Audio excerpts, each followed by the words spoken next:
Survei Teropong Sumatera Utara yang diselenggarakan Litbang Kompas pada 22 hingga 28 Oktober 2024 menunjukkan elektabilitas pasangan calon Muhammad Bobi Afif Nasution Surya unggul di angka 44,9%. Sementara pesaingnya pasangan Edi Rahmayadi Hasan Basri Sagala memperoleh elektabilitas 28%. Artinya ada selisih 16,9%. Di luar pilihan keduanya masih ada 27,1% responden yang belum menentukan pilihan atau undecided voters. Jangan dilupakan pula, Bobi Surya juga unggul di semua dapil dengan pencapaian di atas 36%. Lantas faktor apa saja yang menjadi kunci keunggulan Bobi dibanding Edi? Dari aspek popularitas di mata publik, kedua paslon sudah menunjukkan selisih 9%.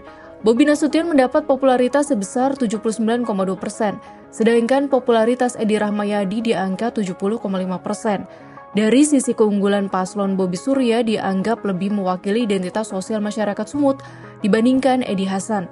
Dalam persepsi publik, identitas petahana Edi Rahmayadi yang berdarah Melayu Deli tampaknya dianggap lebih mewakili daerah Sabang atau Aceh ketimbang Paris Pan Sumatera alias Medan. Ketika pertanyaan survei makin dikerucutkan ke arah resistensi atau penolakan, terlihat ganjalan bagi sosok petahana. Paslon Edi Surya memiliki tingkat resistensi di angka 41%, sedangkan Bobi Surya mendapat resistensi lebih kecil, yaitu 26,6%. Namun dalam temuan survei, para pemilih parpol di Sumut ini tidak terlalu sejalan dengan arah dukungan parpol kepada setiap paslon. Mayoritas pemilih PKB, Gerindra, Golkar, PAN, Demokrat, dan Perindo masih berhasil diamankan oleh Bobi Surya. Selain itu, pemilih PKS tampak masih terhambat hatinya terhadap sosok Edi Hasan, meskipun parpolnya sudah merapat bersama Kim Plus.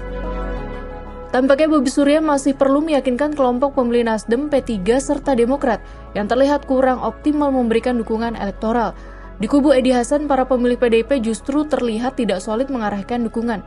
Sebanyak 48,9% pemilih PDIP justru memilih Bobi Surya sebagai cagup-cawagup di Pilkada Sumut.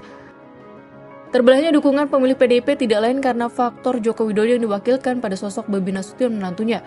Apalagi sebelum pada pertengahan Oktober 2024, Jokowi masih melakukan kunjungan ke Sumut untuk meresmikan jalan tol, bendungan, stadion, dan pusat riset genomik di wilayah itu. Kunjungan ini menjadi semiotika penegasan legitimasi dan jejak warisan hasil pembangunan infrastruktur di masa pemerintahannya. Meski selisih Bobi dan Edi sudah mencapai 16,9%, tetap saja masih ada peluang terbuka bagi keduanya. Sebab di satu sisi kelompok pemilih kuat masih berada di angka 58,4%. Di sisi lain masih tersisa 32,4% kelompok pemilih yang masih dapat berubah pilihan politiknya dan 9,3% yang belum menentukan pilihan cagup-cawagup. Dari hasil ini, mungkinkah Bobi Nasution akan melenggang mulus menuju kursi Gubernur Sumut pada 27 November?